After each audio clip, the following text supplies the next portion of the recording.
അപ്പോൾ വന്ന് മക്കളെ നമ്മുടെ താരം രേണുസുതി. സത്യം പറഞ്ഞാൽ എനിക്കിഷ്ടമല്ലോ രേണുസുതിനെ. സോഷ്യൽ മീഡിയയിൽ എല്ലാവരും അങ്ങനെ പറഞ്ഞാലും എനിക്കിഷ്ടമാണ് ആ കുട്ടീനെ. സത്യം പറയാലോ, ആ കുട്ടി അത് ജീവിക്കാൻ വേണ്ടി എന്തൊക്കെയോ ചെയ്യണം. അതിനാണ് ആൾക്കാരെല്ലാവരും കൊടുത്ത് നിൽക്കുന്നത്. പിന്നെ രേണുസുതിനെ വന്നു, പിന്നെ അപ്പാണി ശരത്ത് വന്നു, എന്തായാലും കുറേ കണ്ടസ്റ്റൻസ് ഉണ്ട്. സ്റ്റാർട്ടിങ് ഡേയിൽ തന്നെ ബിഗ് ബോസ് പണിയും കൊടുത്തിട്ടുണ്ട് അല്ലേ. നോക്കാം ഇവിടെ വരെ പോകുമെന്ന്. എന്തെങ്കിലും കളിക്കട്ടെ. എനിക്ക് ഒരു അഭിപ്രായം മാത്രമേ ഉള്ളൂ, എന്താ, ഫെയർ ഗെയിം കളിക്കുന്നവർക്ക് വോട്ട് കൊടുക്കുക. അതായത് റിവ്യൂ പറയുന്ന യൂട്യൂബേഴ്സിൻ്റെ വാക്ക് കേട്ടിട്ട് ആരെയും ജഡ്ജ് ചെയ്യാതിരിക്കുക.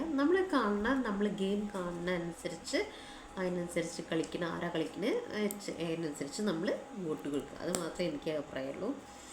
എന്തായാലും ഡിസേർവിങ് ക്യാരക്ടർ വിന്നറാവട്ടെ എന്ന് ഞാനും ആഗ്രഹിക്കുന്നു.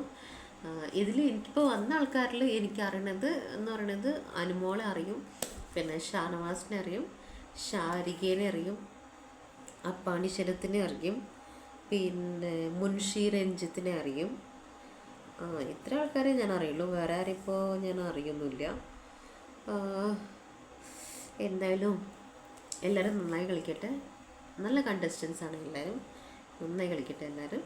നമുക്ക് എല്ലാവർക്കും ഒരു ഓൾ ദി ബെസ്റ്റ് പറഞ്ഞിട്ട് ഇന്നത്തെ റിവ്യൂ ഇവിടെ അവസാനിപ്പിക്കാം.